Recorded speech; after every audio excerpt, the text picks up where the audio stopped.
Questo è stato un sogno, stato che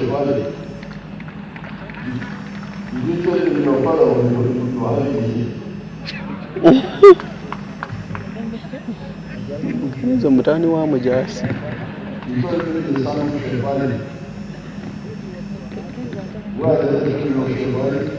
Yalimba Museveni.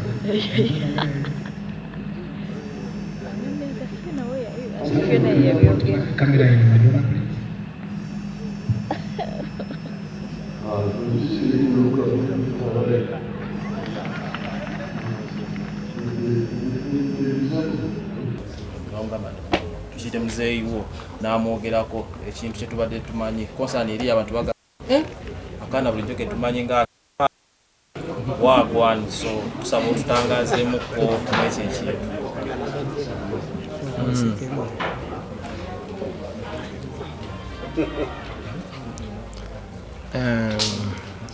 That is a very sensitive question because according to my background and where I've come from,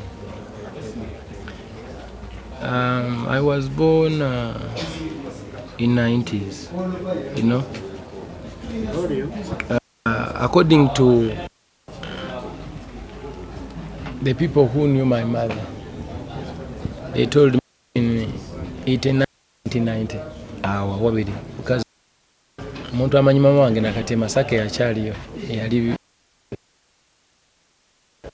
from to here to the batandikira Masaka gye babeera. Then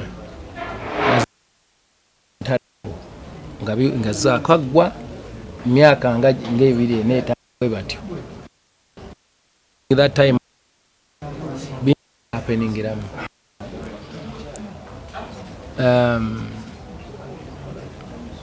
I had an idea of the story today, but I wasn't sure. Naye by the time when nalabako mama wange for like years, yeah, I know musajja and nga muzaddemu abaana, so nange nemmanya nti oyo ye taata wange era nenkulanga ndowooza nti era nga tetubeera naye nga tetumanyi na gyali by then, naye nga mukulu wange Mande ye nga agendayo twali tubeeranga Kyotera kuba twava Masaka ne tudda ekyotera, kati ye nga Mande avaayo najja naye nga nzeereyo mu kyalo bayitayo nenzinga ndi muto. Mama wange yali tabeera nange nze, yali abeeranga ne Mande waliwo ne muto yafa bali bamuyita naye nga nze alina wabakwano be nga nnyo bikwatagana ku nze na maama wange nnyo kuba nabeera nnyo n'eri family. Then nze nenkulanga mmanyi birala naye bwe natandika okuba nga nkula, so many people started claiming me. Ntandikaayo nga abantu nagamba kino but like some years ago nga ne mzee Hassan afudde, nze gwe nali ndowooza nti ye muzeeyi wange, ne bajja nga balina proof, you know. Nze ndikana kama nze nkulidde ku street, natandika okwerabira from the age of 5 until nze nga simanyi taata wange yani, simanyi mama muganda wa mama wange. Ku side ya mama wange nali manyiye ne taata we bonna ne bafa. Mama wange yasooka, kitaawe naddako. Tegera taata we bamuziika na mutaka lya kanse ekyotera kubanga yalina baganda bebi bali awo, so twamuziika Ninzi Kalisizo Ninzi Buzulu. Bamuziika mu maka ga bakwano be kuba by then yali katono kyalo mukwano gwe oba family gyali efudde family aga ono wakati yafuka walugana muzike wa today where they buried my mom. Kati imalo okuyi balwa abajja ne proofs ezenjawulo ne bandagako ebintu ebimu nenda banga bikwatagana. I decided to go this thing is sensitive because I want to be in, and they are my sisters, you know. I have my sister, I have my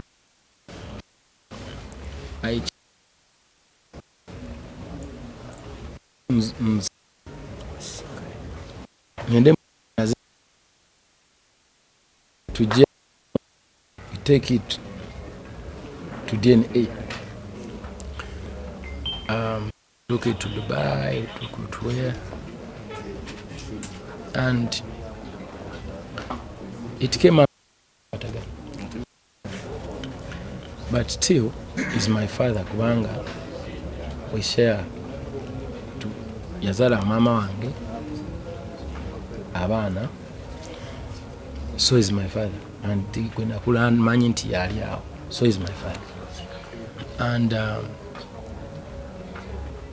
bino ne bijja byemulaba leero, so I kept quiet banga ina kyemanyi, there is no bond, ndi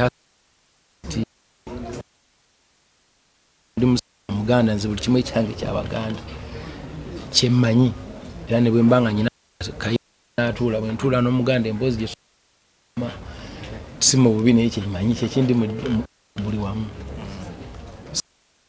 Bondi nempa hard time, but with the time netugenda nga tujja tugezaako okukwatagana tukyazimba. It has taken some years. That's why I didn't find it necessary to talk about it, because I don't want even to go further, but what it is whatever it is what it is. That's what I can say. But you know, God is good. I'm here.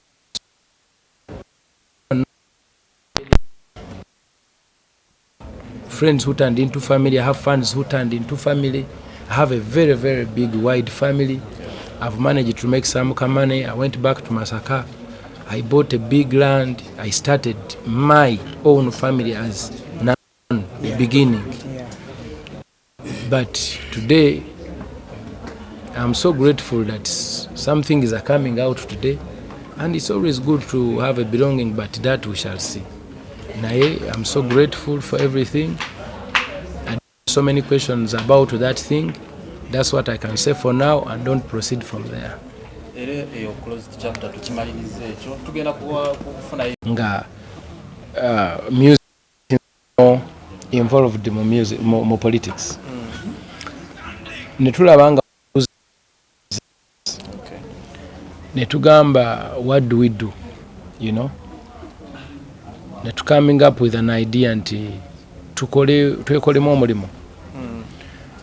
Twekolemu associations until we came up with an idea of the federation. Why? Because tuli in the middle and very distant. Ate nga buli omu aba alina interest ye. Naye nga ffe tuli mu kusigala mu bbanga. Ng'olaba gavumenti tugirwanyisa. Ng'ate oli agamba buli omu nga alina byakola. Ntugamba nedda. Tukole okwegatta kuno. Tusobole okuba nga tutuula ne ba policy makers. Tutuula n'abantu ab'enjawulo. Twegeye what is the problem. Ebintu bitandise okwonooneka ng'era bwe muze mbiraba. You know everything. Ne tu coming up with an idea nti tutuule tuleme okukozesa kubanga bintu bingi byali going wrong. Nga tetulina copyright CMOs tezitusasula, CRB sasula, aggregators batuzanya, emisolo nejyeyongera ku mirimu, ebintu ne bitandika okwonooneka, music n'atandika okubeerera ddala ng'afuuse ekizibu. Abantu ne batandika okugenda mu rehab, batandika okufuna muze bino byenyi abaza nyi. Now, Kenzo ng'okwasiridde amukaawo, just otupaintingira ekifaananyi. Federation I'm coming there, but I wanted to give a preamble. How tutuuka tutya wano, in short. Ekyatutuusa wano nga twali nnyo. Ne tugamba katutuule tukole ki, twekolemu ebibiina. Ne tutandika how would we solve the problem? tugambye as an organization that wants to develop the people of Uganda, way you cannot work with the government kubanga yeina mandate okubanga emanaging abantu bannayo abasiti ye governing ebitongole ebyenjawulo ebya government n'ebi. That's why open up a conversation. Nani tumanya ndi tujja kwetaaga ministry mwetugwa tufuneyo nawe meeting, tujja kwetaaga as a regulator, tujja kwetaaga as a register, tujja order for wealth creation, tujja kwetaaga abantu abenjawulo, tujja kwetaaga piece of board, tujja kwetaaga parliament for the amendment of copyright law, tujja bangi betubeetaaga. So ne tutandika okwogera n'abantu bano nga tuwogerezeganya ne tukaka amaloboozi ne tutandika kulekaana. When we were coming down, we were given a to visit the State House and meet the president. Nga tukozesa connections zino zegambe ne okwogera obulungi ne meetings until we were meeting a president. Osege naye nyini n'atugaidinga era n'awulira amaloboozi gaffe n'atuyamba n'atuwa seed fund kuba akava mu covid nga naye akyatucunya. Ne tukolamu kasako ne tufuna mindset change programs wano and in the regions ne batandika process copyright already n'olutuulo olusooka olwatuula kati balimu badde bagenza okugenda otandika okubeera bize mu campaign nga bamaze okutuula olusooka lwaggwa nga bagenze mu committee meetings. Tulinda second and 80 of which temanyi nti bwetuuka mu committee stage ekiba kibulayo second and third okulaba nga ekola ki tekyadda mabega bewa ebibuuzo bingi. We can even challenge them in court from the informed point of view. Tugenda kubanga copyright, that is it. President natugaidinga natugamba nti muleme kutunuulira ensi ndala, mutunuulire tukuuma tutya Uganda in our own way.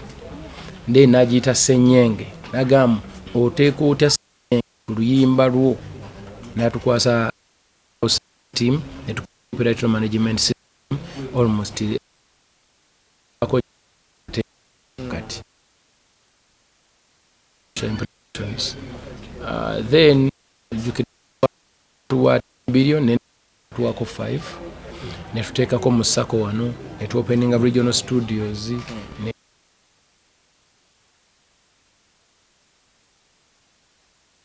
dire byonna ebivudde ogero obulungi ne comment. You understand? Which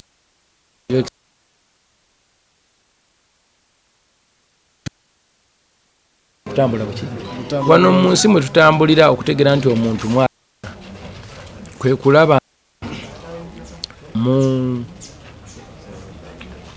muwanyisiganya ku bulabo here and there.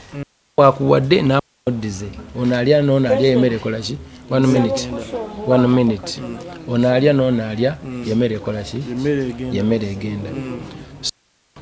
Ne tusalawo naffe ng'abayiiya tukozese emitwe gyaffe tumwe gift eno nga tukozesa nzizona the 19 even with the value chain and there we collaborated on one album all of us. Nti bwana agenda muno abenga waliyo there play there bwe bagenda bawulire nti naffe tulina kyetu contributings nga bwe tugenda ne meeting zaffe zino mu maaso.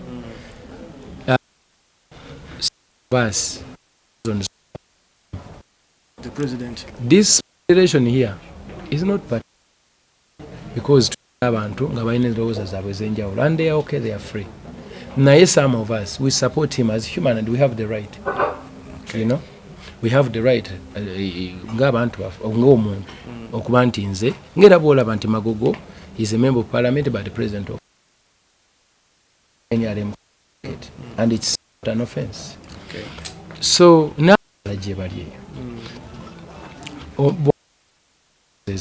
it is okay.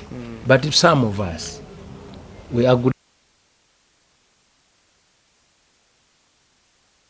has created that platform for us, most especially security. The peace we have, because you cannot sing any single song during the war.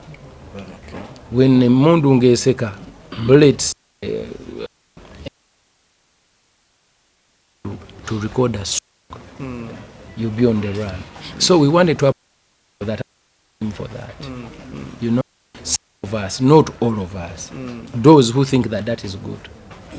You know, and those who think that he has done us well, very good, atukolemu omulimu mulungi netusalawo tumuddize through that nga tubeesinga kukola tulina enakutambula obulungi relationship gye tulina between us and him and the government, and then n'omulimu gwatukozeemu okuba nti twagenda okurealizinga yogera twalina abatubuzaabuza bangi onakugamba bino onakugamba biri bakulaga bibi byokka naye bw'otunuulira omuvubuka nganze saasoma nnyo okitegera nze bazadde bange baali nze nazaalibwa mbisa ya ntalo oba okitegeera ndowooza zikyagenda mu maaso banga zaakaggwa bwe wati oba okitegeera kati bw'otunulira some of us tutambudde tugenze international tuzadde n'abaana tufuuse nga waliwo akalembereza.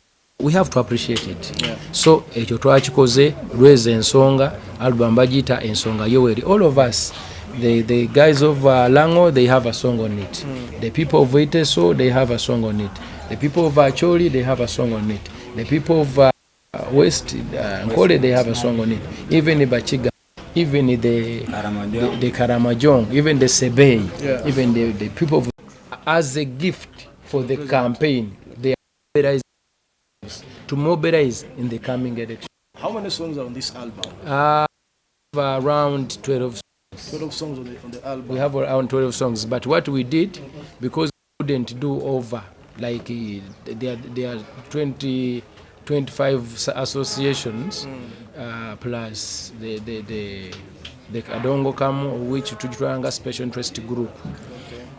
We decided to collaborate because we believe in collaboration.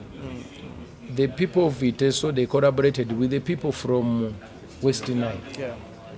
The people of Ankole, they collaborated with people from Buchiga, from Kasese, from Toro and Wonyoro. The people of collaborated with the people from Bugweri, from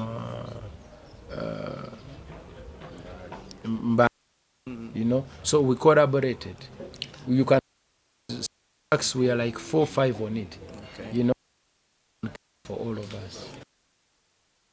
Like intending to shoot videos for this project? Yes. If you can paint for us that picture. No, we are going to be shooting videos during the campaign trail.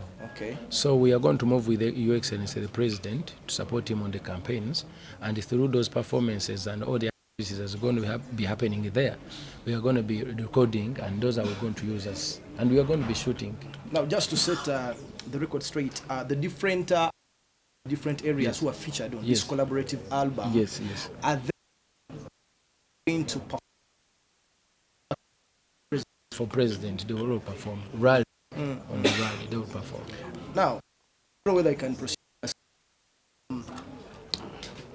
Many people argue that politics is quite divided, and I know Federation, the Apex Day, for all the associations, it must have been a Herculean task for you to bring all these different artists, different associations together. Don't you think, in the politics, you doing a song for His Excellency is divisive? Not every musician is on this album that is in association. Okay. Not whoever affiliation has done. There are other have their own views, and they are okay.